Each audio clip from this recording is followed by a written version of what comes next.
this is my soon-to-be son-in-law, Avery, and we both love to cook, but we know there's a lot of people out there who are uncomfortable in the kitchen. They're confused about how to cook healthy food.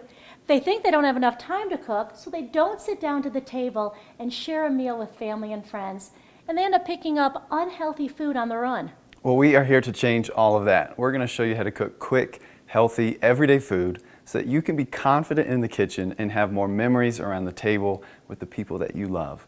You've got this, so let's get started. We are so excited for this episode of The Fresh Table, and I'll tell you why. There's a lot of reasons why we're excited, but one, we're filming this in Ecuador right now, and we knew we were going to film a show all about vegetables because this is a vegetarian episode, and we went to this market that was like the greatest thing I've ever seen. It was huge, right? So big, just so many varieties of vegetables and fruits, most of them you'd never even seen before. Yeah, so we had a great time. Avery and I were like, this is like a candy store, but so much better. So we are going to be incorporating a lot of different vegetables into this episode, but in addition, we're going to show you some new vegetables, maybe things that you haven't heard of before. And the reason I'm excited about this show is, you remember your mom used to always say, eat your vegetables? Moms are super smart, because it's true. When I'm researching things about what's the healthiest way, what are the healthiest foods, I mean, it's all about getting in your vegetables. The great thing about getting in vegetables, and if you're really focusing on trying to eat a lot of them, you just don't have as much time or space in your stomach to eat the unhealthy things. So we're going to start off today by Avery showing you one of my favorite foods. I'm just saying. I mean, who doesn't like fries? But these are healthy ones. So Avery, take it away. Show them how to make some fries. All right, we all love French fries. Here's a very healthy alternative. Sometimes you're going to have that craving for a deep fried French fry. Try to resist and try to make something like this. You can still just have a good amount. It's really a lot healthier than putting it in a deep fryer. So let's do it. So I've got a peeled carrot. I've got the ends off. So one thing I want to tell you right here, I know I've said it a million times, but it's important to be so careful. Tuck your fingertips in when you're cutting. Blood does not taste good on French fries. Do not do that. Make sure that you're cutting on a flat surface. That's a tip that I learned when I was working in a restaurant, and as I was always kind of like hacking away at things. But when I cut, it's really important that I cut with a flat surface as much as possible. So you see how this is really nice and firm on the table. It's not going to slip or anything like that. Because I'm more likely to cut myself with a dull knife than a sharp knife, because with a dull one or an uneven surface, you kind of force it. Please don't do that. Get a nice flat surface just like this. So what's really important is that I'm cutting these into uniform shapes, just like so. So I'm basically going to use this as my model, and then I'm going to try to cut everything close to size.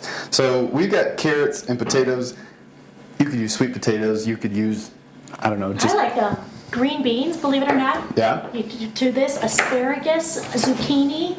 So many different ways that you can use vegetables to turn them into like a crispy, and when they get crispy, they get almost a little bit more of a sweetness, but a natural sweetness to them. Mm-hmm. So yeah, and the reason we want to be sure that we cut them into uniform sizes is we want them to all cook and be done at the same amount of time. So if you have some that are really big and some that are small, it makes it really hard to have all of them just that perfect golden brown. It may seem like common sense, but I've cooked with a lot of people, and things don't cook at the same time, and it's just like, why is this one burnt? Why is this one not?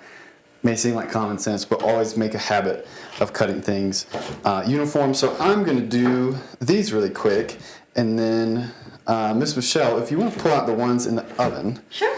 we'll show them how to season, and we'll go from there. So just like you can use any kind of vegetable, you can use whatever seasoning you like. Again, don't feel like you have to follow some recipe exactly. So if you want to set them right here. I mean, look at that. Yeah. Smells good. You guys. So these will shrink a little bit as you cook them, so they'll make sure you put a lot in the pan. Try to make them flat. When you get them like this, they're so crispy, they're so good. So I'm going to put this up, and then I'm just going to add a little bit of salt, a little bit of pepper. If you do it right when they come out, you're getting some of that hot oil, and it's going to absorb some of the flavor a lot more than if you do it at the beginning. You can put a little bit of salt and pepper at the beginning, but I would do most of your seasoning at the end. So a little salt, a little pepper. I mean, everything tastes good with a little salt and pepper, right? And I like a little bit of fresh herbs. You could do a little garlic, a little parsley, all that kind of stuff. Oh my gosh, it's so good. One of my other favorites, if you've never done this, like a paprika or smoked paprika, especially on the regular potatoes.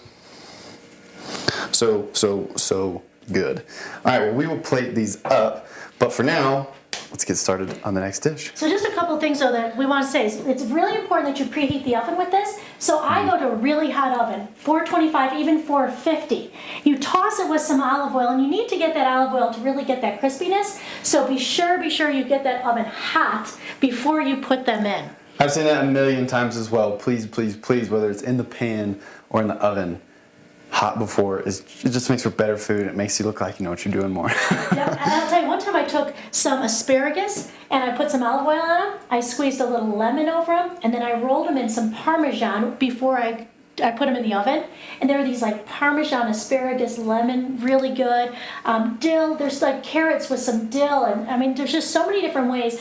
And on our website, thefreshtable.org, if you search for fries, you're going to see a ton of different recipes on ways that you can make all different flavors to them, okay? Cool, So, let's right. put these aside. All right, this next dish we're going to make is a zucchini lasagna. And you can use really a lot of different vegetables here. Another great option could be to use eggplant. It's those vegetables that you can kind of cut nice and thin like that. So you can go straight up all zucchini, all eggplant, as far as no noodles. We're going to show you a combination of both here. So Avery's going to take this little zucchini here and show you how to cut it nice and thin. And so while he's doing that, I'm just going to start showing you how to assemble this zucchini lasagna. So one of the things we're going to do is we're going to start by just putting a very, very thin layer of tomato sauce. All together, we're going to use about 1.5 cups of tomato sauce. So I'm just putting a little bit on the bottom so that things don't stick to it. And what I love about this recipe is you do not have to cook anything in advance, including the noodles. So I take my zucchini now, and you'll see, I mean, it's nice and thin, right? Okay, so I'm going to start placing those in the bottom of my pan, just like this. And go ahead, break them, do what you need to, but actually mine fit really well right there. So I've got a nice layer of zucchini. Next thing I'm going to add is ricotta cheese. I have just found this, I'd say in the last maybe 2 years, this love for ricotta. I put it on a lot of different things, but it's always been part of kind of lasagna. That's what we mainly know ricotta for, but we do a lot of different things with it. So I have a total of 1 cup of ricotta, and I'm just going to do really about half of it here because we're going to layer this. Avery, how are those zucchini coming along? They're really, really great. These are actually really fresh and nice. So if you notice what I did before I started cutting them into strips, I cut a little slice off the bottom. Just to make it flat. So that's a big tip. I see a lot of people making mistakes. We've been cutting their fingers because it's not flat. Like I said before, that is a huge, huge help, especially if you're something that's kind of like rocking, kind of cutting like that. So these are nice and thin. They look great. All right, next thing I'm going to have you do is cut some garlic. We have 3 cloves of garlic here, and Avery is going to just take it and mince it with a knife. If you have a garlic press, you can also use that, but he goes back to the real deal, real nature of just the knife. All right, so I've got some mushrooms here. Put anything, again, you want in as far as vegetables, but we have a cup of mushrooms. So I'm just going to put a nice layer of mushrooms down, just kind of thin, again, using about half of it because we're layering here. And then I go with a little mozzarella, right? What's lasagna without a little mozzarella? Now the thing about when we're trying to make something healthy, I'm not saying don't use anything that has fat or sugar. We're trying to cut back on some of the things that are not as healthy and do more of the things that are healthy. So we have a cup of mozzarella here, and I do about half of it. Then I'm going to do some more tomato sauce. So just a nice little layer like that. You'll see really so much of cooking is just having the ingredients and combining them. When you take and you have fresh, healthy ingredients, you put them together, guess what? You get a healthy dish. If you have unhealthy ingredients, you can't put them together and get a healthy dish, right? And if you're making this, don't feel the pressure. If I don't have mushrooms, I can't make it at all. You can use whatever vegetables you have on hand. Again, I always suggest if you're making a new recipe, make it exactly like the recipe says the first time so you know exactly what it's supposed to look like or what to expect. Then after that, relax. I think so much of cooking is like a mental attitude, more so than just like the technical skills. You're going to acquire the skills over time, but if you have the attitude that I can do this. Yeah. This is going to work. This is going to be really nice. And if it doesn't, I'll adjust, I'll adapt. So many people get really frantic in the kitchen because they're scared. Get rid of that spirit of fear. Get rid of that feeling. Fear does and not rise. come from God, not even in the kitchen. Okay? Yeah.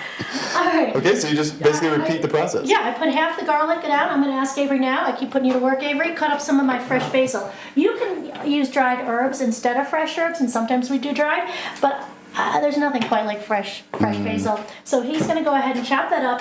And now you'll see that I'm not using a ton of noodles here, right? I'm just kind of layering them down, just like that. So we get a little bit of that kind of pasta-ness. Is pasta-ness a word? It is now. Okay, a little pasta-ness in there. And then I go back to my zucchini laying. Okay? And so we just layer this. And again, we'd want to put this into a preheated oven, right? Probably around, depending on how long, if you wanted to let it go for a little longer, you could probably put it around 300.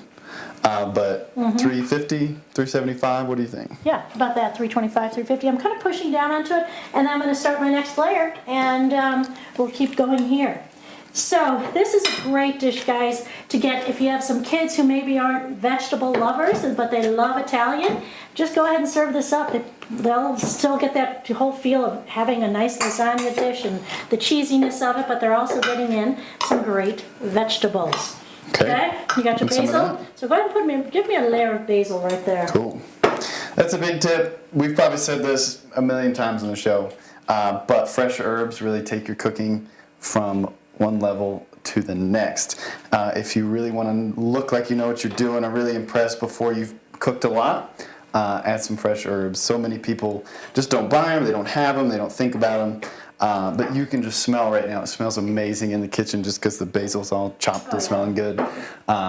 Even at the end, just a little garnish makes all the difference in the world. Trust me. You can also use spinach in here. Would be another great one to put in here. So just about anything. What else would be some good vegetables to add? Well, you said eggplant. Yeah. That's what I usually do. You could add like slices of fresh tomatoes if you didn't have any sauce or anything like that. Try to buy like a canned sauce that doesn't have a lot of added sugar. That makes a big difference, so you can make your own. Yeah, I think the biggest thing is not cooking the noodles. I was always so scared the first time I made lasagna I wanted to par cook them because I was terrified that they wouldn't cook. Crunchy. But the vegetables release a lot of water. The mushrooms and the zucchini especially. Yeah, that's a really big important part, guys, is that you do need to cover the lasagna when you're doing it with an uncooked noodle so that moisture stays kind of trapped in there. And so you can see we just did all those layers, and then I'm going to top it with some Parmesan cheese here, okay? Yum. So that's just on the top, because the Parmesan, it does get this kind of nice golden, almost crunchiness to the top. And then we're gonna seal this with some foil. We did wash our hands, I promise you. So. Always, first thing. Okay. But sometimes it's just so much easier to cook with your hands. Now you can see we saved just a little bit of basil here. When it comes out, we're gonna go ahead and sprinkle a little bit of that out, but let's go ahead and get this in and get ready for our next dishes. All right, we're gonna reset. We'll be right back. All right, we are back with two more dishes. This one is actually one of my favorites. Quinoa. I say that about everything. I say favorite. You said your favorite. I know. That's my favorite. My daughter is his wife, and I really hope she is your favorite. Okay, don't use favorite lightly when it comes to her. Only food. My food favorites change every day, not my wife.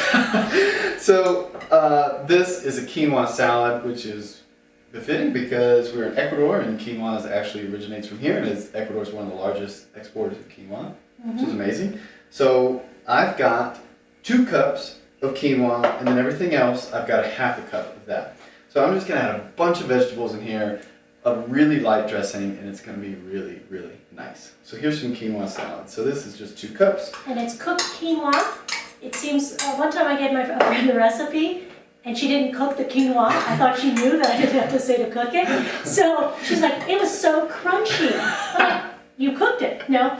But anyway, so you do want to cook the quinoa, and it's usually 2 cups liquid to 1 cup quinoa when you cook it. Yeah, like rice. So this is 2 cups cooked quinoa. Shredded carrots, half a cup. Peas, fresh peas, half a cup. And then I'm going to dice up about half a cup of red pepper. But while I'm doing that, we're also going to add something called chochos, which is from here. It's like a lupini bean, if you want to buy that, either on Amazon or your kind of specialty grocery store. These are amazing. Yeah, well, you cut up the pepper. I'm going to tell them all about these things. So honestly, in Ecuador, this trip, it's the first time I've ever heard of these. and chocho. Like, how would you not want to eat something called a chocho? It just sounds so cute. But the thing about these is they, I think, are going to be the next like craze in the US and around the world, because kind of like quinoa, it has this amazing health benefit. So do these chochos or lupini beans. They have 14 grams of protein. Now, as you know, if you are eating a lot of vegetables, it's harder to get your protein because so much of our protein sources comes from animal protein. But when you can get protein from vegetables, it's so much better for you because your body can just really use it quickly. So these little chochos, again, hard to find in the US. You can go to some Latin stores or again on Amazon or some website. Just Google search them, okay? You'll find it. That's what these are. And in addition, the quinoa. This salad, like if you ate this every day, you would be healthier. Because quinoa, the reason it's such kind of a popular dish right now is it's a naturally gluten-free item. It's actually a seed, not a grain. And there used to be these people in Ecuador who had to run, and their name was Chasquis. I'm horrible with languages. It's like the joke. You can tell me a word, and 2 minutes later I forgot it. But the people here speak Spanish. Chasquis, they used to run across the country to deliver messages, and what they would eat would be quinoa. They would have been better off if they had our quinoa salad, but they ate quinoa. And so it's a really good sustaining energy food. Sometimes people turn to sugar for energy, which, yeah, will spike you up with some energy, but you're going to tumble down too, so not so good. So go on and tell us more about your healthy salad. Yes, these are amazing. I'm going to start taking these on like camping trips and stuff, because like for protein I would bring like canned fish or something that was portable. I'm just going to eat these. So we'll put them in, and then we need some sort of like dressing. So first, a little salt and pepper. Let's say maybe a tablespoon of each. There's just something about grinding it that I think it makes it taste better. I don't know. It's like that fresh, like. Well, especially with the pepper, it's much fresher flavor. And then I've got about a tablespoon to 2 tablespoons, depending on how much dressing you like. Just all over. This is extra virgin olive oil. Really, really good. I've got some fresh parsley. You could add basil. You could add whatever herbs you had on hand. Put that in. That's about 2 tablespoons of that. A squeeze of lime or lemon. The limes actually in Ecuador have seeds, so just strain that. Don't want to eat the seeds. Just a little bit, probably a tablespoon of juice. And I'm going to stir it up. We both love citrus, so when you're cooking with a fresh table, it's like we put lemon or lime on just about everything. So just because we use 1 lime or 7. Yeah, we're just what do you make it? Oh, put lemon on it. All right, so I'm going to stir that up. That's all. Looks amazing. All right, so we've got everything in the quinoa salad. So I'm just going to stir it up. It's done. Put it in the refrigerator. Take it, eat it right away. This is a really amazing one. So let's move on to our last dish. Great. So, anybody know what this is right here? This is a beet. And I grew up eating beets, but I know there's a lot of people who the only experience they've ever had with a beet is in a jar or sometimes on a buffet, which most of the time those come from a jar or something. And so they say to me, no, I don't like beets. I'm like, no, you got to try these beets because fresh made beets are amazing. They have this great kind of like a sweetness to them and an earthiness to them. And like I said, I grew up eating them. My mom always called them a beetroot, which is more of a German word, I guess, but they're beets. And so they also have typically big green leaves that come off of them. And you can even use those green leaves. You can cut them off and saute them up with a little olive oil, garlic, and vinegar. And they're wonderful and they're so good for you. Beets are a great source of iron, and it's one of the few vegetables that gives you some great iron. All right, so what I'm going to show you is when I cook them, I take the beet and I just cut off the tip like this, okay? Then I put it into water and I completely cover it with water, put a lid on it, and you want to simmer it. Don't cook it too fast because these are very, very dense and it takes a while for them to cook all the way through. The way you know that your beet's done is by taking just a thin knife and sticking it into the beet. If it goes in easily and comes out, you know that it's done. That's how it tests. But I'm telling you, it takes probably 45 minutes depending on the size of the beet. You could quarter them if you wanted to make them go a little bit faster, but don't dice them into little pieces because here is what comes out, just like this.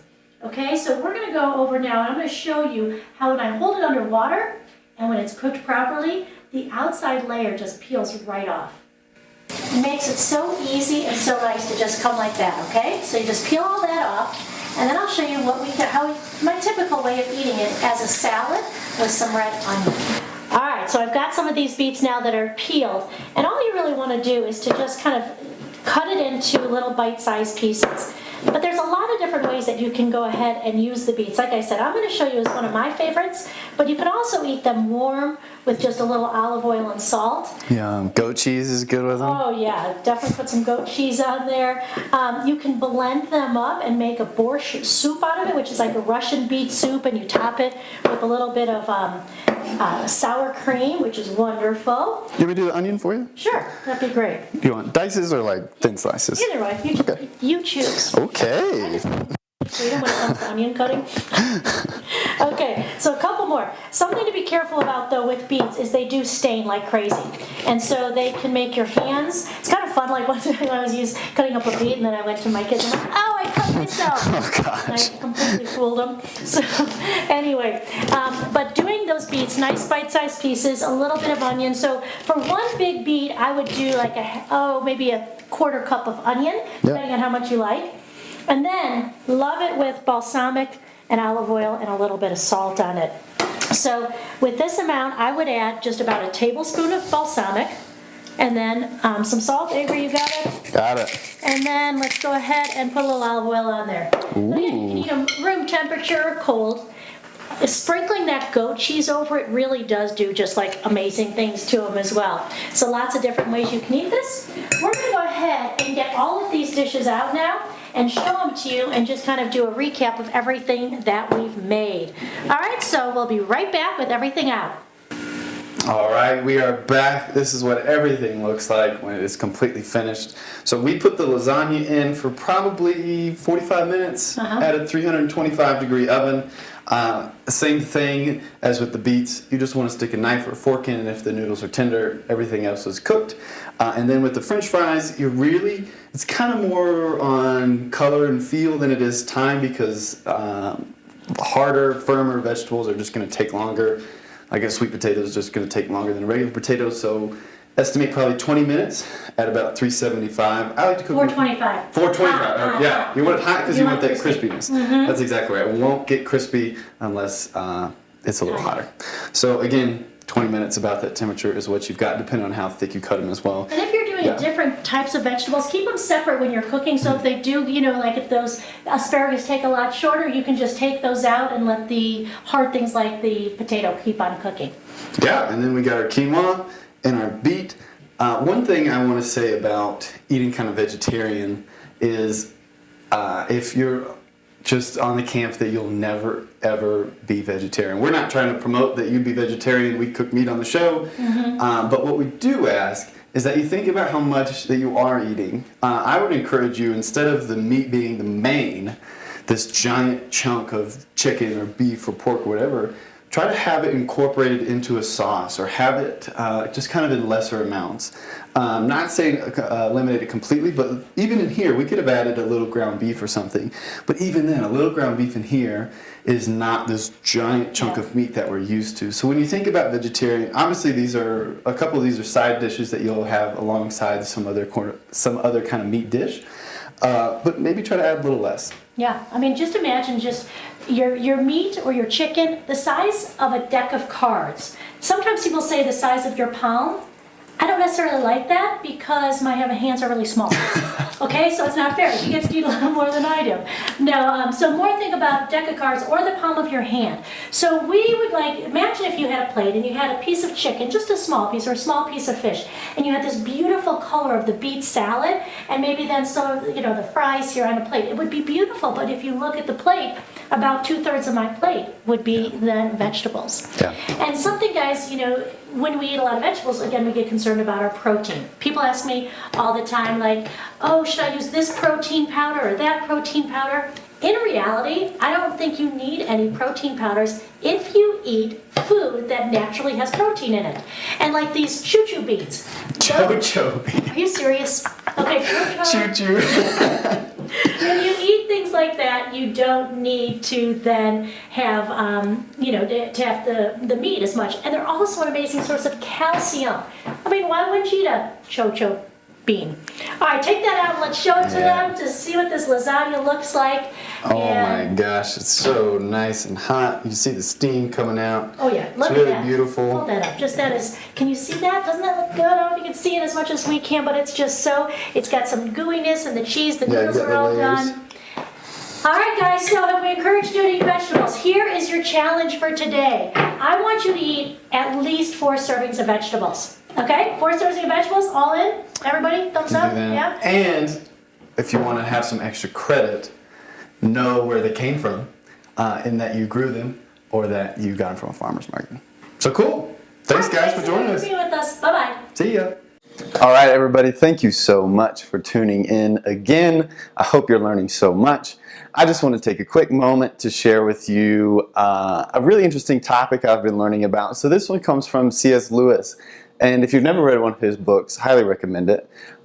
In the beginning of Mere Christianity, one of his books, that was originally kind of public talks, he talks about how words can sometimes change their meaning over time, whether we mean to or not, and how this can sometimes be dangerous. So he uses the example of the word Christian.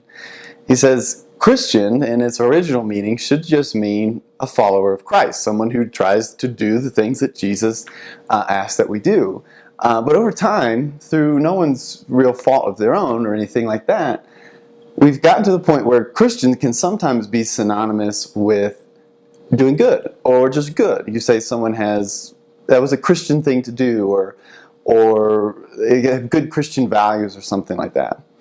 Now, I hope that Christianity isn't just being nice or doing good. It is those things, but it's a whole lot more. So I challenge you, if you're proclaiming to be a Christian, don't settle for just not doing bad. Really look at what Jesus said and go deeper. Go so much deeper. There's so much more to Christianity than just avoiding sin or just steering clear of temptation. It's much bigger, better, and brighter than that. Jesus offers so much more to us. So don't confuse the word Christian with just being nice or just anything like that. Take it to mean you're trying to do the things that Jesus asked us to do. You're trying to go deeper in your relationship with God. And that means you got to know what Jesus said. So we've got to read the Bible, we've got to study, we've got to learn from the experience of others, and we can go deeper and to truly understand what it means to be a follower of Christ. So I challenge you with that today. I'm challenging myself, and I hope you guys have a great day, and we will see you next time.